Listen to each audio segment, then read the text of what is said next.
Operation സിന്ദൂറിനെ വിമർശിച്ച പോസ്റ്റിനെ തുടർന്ന് അറസ്റ്റിലായ സ്വതന്ത്ര മാധ്യമ പ്രവർത്തകൻ റിജാസിന്റെ വീട്ടിൽ നിന്നും പെൻഡ്രൈവുകളും ഫോണുകളും പുസ്തകങ്ങളും മഹാരാഷ്ട്ര ATS കഴിഞ്ഞ ദിവസം പിടിച്ചെടുത്തു.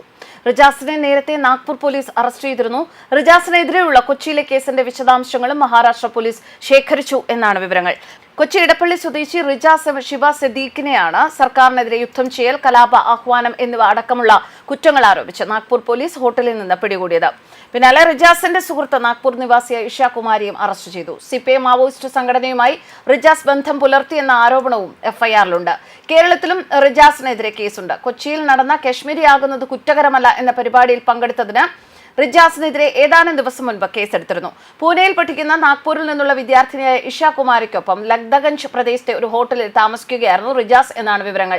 കേന്ദ്ര സർക്കാരിനെതിരെ യുദ്ധം ചെയ്യാൻ തയ്യാറെടുക്കുന്നു എന്ന രീതിയിലായിരുന്നു ഇൻസ്റ്റഗ്രാം പോസ്റ്റ്. പാകിസ്ഥാൻ അധിനിവേശ ജമ്മു ആൻഡ് കാശ്മീർ എന്നിവിടങ്ങളിലെ ഭീകര ക്യാമ്പുകൾക്കെതിരെ ഇന്ത്യൻ സായുധ സേന നടത്തിയ ഓപ്പറേഷൻ സിന്ദൂറിനെ സിദ്ദിഖ് തന്റെ ഇൻസ്റ്റഗ്രാം അക്കൗണ്ടിൽ അപലപിച്ചിരുന്നു. അതോടൊപ്പം നക്സലൈറ്റുകൾക്കെതിരായ പ്രവർത്തനങ്ങളെ വിമർശിച്ചിരുന്നു എന്ന് നഗരത്തിലെ ലഗ്ദഗഞ്ച് പോലീസ് സ്റ്റേഷനിൽ രജിസ്റ്റർ ചെയ്ത FIRൽ പറയുന്നു. കളമശ്ശേരി സ്ഫോടനത്തിൽ നൽകിയ കസ്റ്റഡി വാർത്തയുടെ പേരിലും റിജാസ് ഷിബ സദീഖിനെതിരെ വടകര പോലീസ് മുൻപ് കേസെടുത്തിരുന്നു. കളമശ്ശേരി സ്ഫോടനവുമായി ബന്ധപ്പെട്ട് മുസ്ലിം ചെറുപ്പക്കാരെ പോലീസ് മണിക്കൂറുകളോളം തടഞ്ഞുവെച്ചു എന്ന വാർത്ത റിപ്പോർട്ട് ചെയ്തതിനാണ് അന്ന് കേസെടുത്തത്.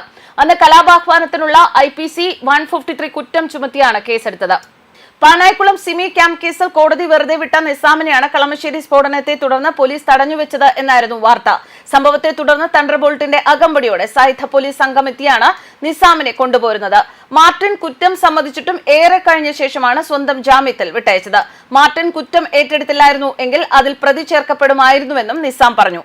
കളമശ്ശേരി സ്ഫോടനവുമായി ബന്ധപ്പെട്ടല്ല സ്റ്റേഷനിൽ കൊണ്ടുവന്നത് എന്നാണ് SP പറഞ്ഞിരുന്നത്. കാശ്മീരിൽ ഭീകര ആക്രമണം നടത്തിയവരുടെ വീടുകൾ പൊളിച്ചതിനെതിരെ കഴിഞ്ഞ മാസം 29-ന് പനമ്പള്ളി നഗർ സെൻട്രൽ പാർക്കിന് സമീപം റിജാസിന്റെ നേതൃത്വത്തിൽ പ്രതിഷേധ പ്രകടനം നടത്തിയിരുന്നു. ഈ സംഭവത്തിൽ ഇയാളെ അടക്കം 8 പേരെ അന്ന് എറണാകുളം സൗത്ത് പോലീസ് അറസ്റ്റ് ചെയ്യുകയും പിന്നീട് ജാമ്യത്തിൽ വിടുകയും ചെയ്തിരുന്നു. ഈ കേസിന്റെ വിവരങ്ങളും ATS സംഘം ശേഖരിച്ചു. ഓപ്പറേഷൻ സിന്ദൂറിനെ സമൂഹ മാധ്യമത്തിൽ വിമർശിച്ചു എന്ന് ആരോപിച്ചാണ് നാഗ്പൂരിൽ നിന്ന് മഹാരാഷ്ട്ര പോലീസ് റിജാസിനെ അറസ്റ്റ് ചെയ്തത്. ഭാരതീയ ന്യായ സംഹിത സെക്ഷൻ 149, അതായത് ഇന്ത്യൻ സർക്കാരിനെതിരെ യുദ്ധം ചെയ്യാൻ തയ്യാറെടുക്കൽ, 192 കലാപമുണ്ടാക്കാൻ ഉദ്ദേശിച്ച് പ്രകോപനം സൃഷ്ടിക്കൽ, 351 ക്രിമിനൽ ഭീഷണിപ്പെടുത്തൽ, 353 പൊതുജനങ്ങളെ കുഴപ്പത്തിലാക്കുന്ന പ്രസ്താവനകൾ തുടങ്ങിയ വകുപ്പുകൾ പ്രകാരമാണ് സിദ്ദിഖിനെ അറസ്റ്റ് ചെയ്തത്. അറസ്റ്റിനിടെ നിരോധിത മാവോയിസ്റ്റ് പ്രത്യയശാസ്ത്രവുമായി ബന്ധപ്പെട്ട 3 പുസ്തകങ്ങളും പോലീസ് പിടിച്ചെടുത്തിരുന്നു.